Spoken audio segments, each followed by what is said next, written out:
একটি মর্মান্তিক মৃত্যু, আর সেই মৃত্যুর পিছনে উঠে আসছে রহস্য।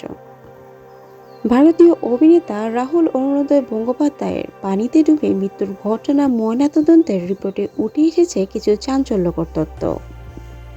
এ কি নিছক দুর্ঘটনা, নাকি এর পিছনে লুকিয়ে আছে অন্য কোনো সত্য? সব জানাবো এই ভিডিওতে। ভিডিওটি শেষ পর্যন্ত দেখুন। সাম্প্রতি পানিতে ডুবে মৃত্যুবরণ করেছেন জনপ্রিয় এই অভিনেতা।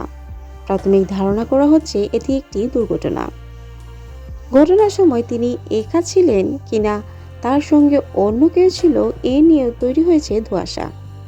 পরিবার ও ভক্তদের মধ্যে সুখের ছায়া নেমে এসেছে, কিন্তু একই সঙ্গে উঠে এসেছে অনেক প্রশ্ন।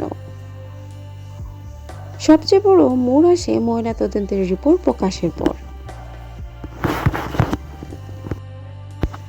রিপোর্ট অনুযায়ী শরীরে পানির উপস্থিতি নিশ্চিত হয়েছে, যা ডুবে মৃত্যুর ইঙ্গিত দেয়। তবে শরীরে কিছু অস্বাভাবিক চিহ্ন পাওয়া গিয়েছে। কিছু আঘাতের চিহ্ন রয়েছে, যা স্বাভাবিক ডুবে যাওয়ার ঘটনা সবসময় দেখা যায় না।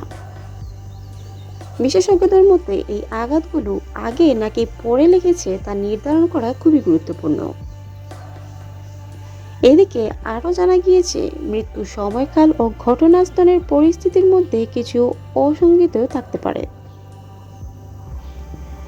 অভিনেতার পরিবারে এই ঘটনাকে ঘিরে সন্দেহ প্রকাশ করেছেন। তাদের দাবি, এটি শুধুমাত্র দুর্ঘটনা নাও হতে পারে। অন্যদিকে তদন্তকারী সংস্থা বলছে সব দিক খতিয়ে দেখা হচ্ছে। ঘটনার সময় কারা আশেপাশে ছিলেন, কোনো প্রত্যক্ষদর্শী আছেন কিনা, তা সবকিছুই যাচাই করা হবে। এদিকে ময়নাতদন্তের তথ্য সামনে আসার পর কয়েকটি বড় প্রশ্ন উঠেছে। তিনি কি নিজে থেকেই পানিতে নেমেছিলেন? আঘাতের চিহ্নগুলো কিভাবে এলো? ঘটনাস্থলে অন্য কারো উপস্থিতি ছিল কিনা?